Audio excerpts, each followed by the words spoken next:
What's up YouTube, Capital G here, looking at the new Invoked Link monster coming out of the Link Brains pack. And before I really jump into the card and what it does and how to use it, can I just ask one obvious question? What the fuck happened to Aleister? Like, I don't even understand this. I know in Invocation he's like trying to summon monsters, but he must be into some really demonic, satanic shit, because look at this guy. How do you go from this, which is like probably the nicest guy you'll ever meet, just an upstanding citizen and member of the community who has a monocle, which obviously means he's sophisticated, you know, positive stereotypes for the win, and he's reading a book trying to educate himself, to this, something that looks like it should be hunted by the Winchester boys on Supernatural. Like, what happened, Aleister? Seriously, you look like you're some type of demon now, and I don't know, man. This feels like a 2020 story, like those women who are always like, yeah, when I met Kurt, he was like the nicest guy, and we would just like go to Starbucks and stuff, and then he turned out to be a drug dealing demon. Like, I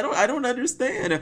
That's definitely like the story of Aleister. But let's go ahead and look at the card. This is Aleister the Meltdown Invoker, which for the most part is like the same exact name as the original Aleister. They just added, what, one word into it? Meltdown from Magical Meltdown, I guess. He's a link to Dark Spellcaster because Aleister was already a Dark Spellcaster. 1800 attack, bottom left, bottom right as the link points. Two monsters with different attributes and different types. Okay, so to me, that's kind of weird because I feel like that makes sense, but it also kind of doesn't make sense at the same time. By the way, before I even talk about that, if there was one monster in this entire set that I was sure was going to be Link 1, it was going to be this, because I thought that it was just going to require just Aleister and that's it. But I don't know, I guess Konami had different ideas. The reason that I say it makes sense is because obviously with Aleister being the only main deck like invoke card, you know, obviously you have to fill your deck up with a bunch of different weird attributes, and it just so happens to conveniently work because a lot of the hand traps that are prominent in the meta happen to be like a whole bunch of rainbow attributes and whatnot. Ash Blossom is like, you know, fire, and Ghost Ogre I think is earth, Maxi is earth, Drone Lockbird is wind, and so there's a whole bunch of Psyframe Gamma is light. So there's a whole bunch of like different attributes that you can run, and I guess hypothetically you can have Aleister on the field. If Aleister somehow survives with his, you know, powerful 1000 attack Kappa, I guess you could summon one of those cards and go into this. I would probably just go, well, nah, to go into this, yeah, you have to have those monsters on the field, and I think that an easier way, to be honest, is probably summoning this without using Aleister at all, which is, I'm very surprised that they made it so that you don't even have to use Aleister, because if you have Gofu, or if you have something like Scapegoat, just seems a little easier. For instance, if you have Gofu, obviously Gofu is a Blackwing, so he's dark. You can take one of the tokens, you turn that into a Link Spider. That's a Earth Cybers type, so the types and the attributes are completely different. You can do the same thing with Scapegoat, go Proxy Dragon and like Link Spider. And oh wait, no, hold on. I think Proxy Dragon might be a Cybers too. I think you can still do it with Scapegoat, but you might have to go like, I don't know, it might be a little weird, but I'm pretty sure you can still do it with Scapegoat. Don't quote me on that.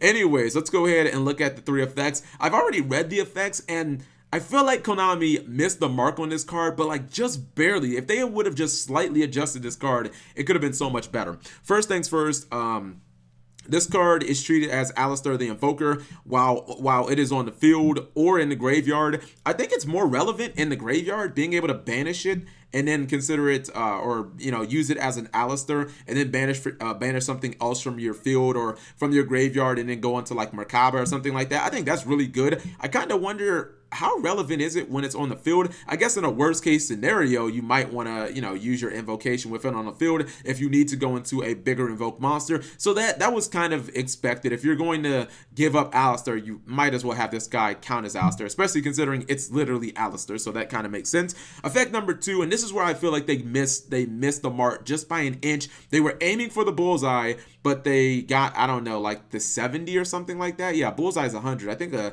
70 is like kind of right outside that. It says if a fusion monster is fusion summoned while this card is in a monster zone, you can discard one card, and if you do, add one invocation or Book of Law from your deck to your hand.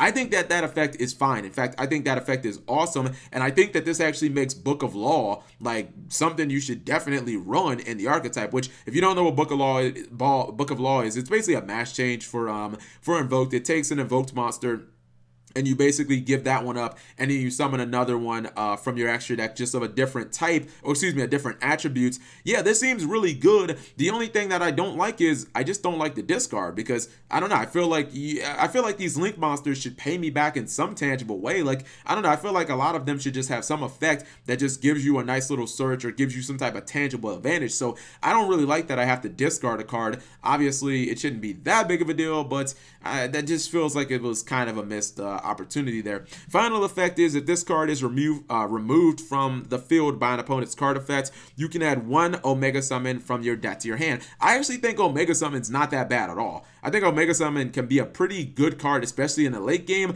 It's just, again, this seems so close. Like, it only activates if your opponent kills it with an effect. This guy only has 1800 attack, so there's really not a lot stopping your opponent from just summoning a monster and ramming his ass over. I mean, if you have him plus Merkaba, it might be a little difficult for your opponent to do that, because Merkaba can like negate some of the things that they might want to do. But I don't know, I feel like it should have just added the Omega Summon when destroyed by battle or card effect, because now it's at kind of a weird place where I'm not sure if you should run Omega Summon or not. Now, if Omega Summon was fully searchable, in that case, yeah, I would say run one Omega Summon, run one copy of Book of Law, but I don't know, I still don't feel like you have to run Omega Summon now, and that's a shame, because Omega Summon has a really good upside, but it's only really good in kind of like the medium or the mid to late game. So this card it's okay. Like, I would definitely run it. I don't think you need to run more than one copy of it, to be completely honest. Maybe you'll summon it a couple of times in a duel, but I don't know. I mean, like, Invoked is still a very slow anti-meta grind deck, so I don't really think it's something you're gonna probably summon more than once in a duel. But I think you will run it just because it does count as Aleister. It can technically search you Book of Law, and it can search you Invocation. I just really wish that either one of these effects had been like guaranteed and you wouldn't have to give anything up. So whatever you guys think, leave it in the comment section below. I wonder if Aleister is going to, I wonder if he's going to have a storyline after this, or if this is finally the end of the Invoke archetype. The only archetype in Yu-Gi-Oh history with what, one main deck monster? Maybe there are others. Really weird archetype. Whatever you guys think, leave it in the comment section below. Thank you guys for watching. As always, subscribe if you have not already, and turn on that notification bell for daily videos. And let me just add one more thing, because I feel like there are going to be some people that are going to say, Cap G, your expectations are too high. Why do you expect to get an Invocation or a Book of Law for free and you're not really doing much? And I'm like, well, wait a minute, because Konami is the one that set the expectations so high. Because if you look at other Link monsters, just in this very set, there are a lot of Link monsters in this set that basically just give you free cards for doing much of nothing. You look at the new Gem Knight, you know, the second you summon it, like, boom, it just gives you a Gem Knight card, whatever you want. It can be monster or spell. Doesn't put any restrictions on how you use that card or whatever. You look at the new Noble Knight, the second you summon her, you can get any warrior you want. It doesn't even have to be a Noble Knight. You can get BLS or like fucking Stratos, like Shadow Mist, 6 Samurai monsters, whatever. And it's like, well, you know, those monsters do that. So would it have been too much for me to expect to get a free copy of Invocation or Book of Law when I have to still special summon? I still have to fusion summon while this card is face up on the field. Like, I don't think that that would have been too much when those cards obviously like pay you back immediately. I don't have to have a hand. I just get the card and I can go. And I don't know, I feel like they should have did that with the Aleister Link monster as well. But whatever you guys think, you leave it in the comment section.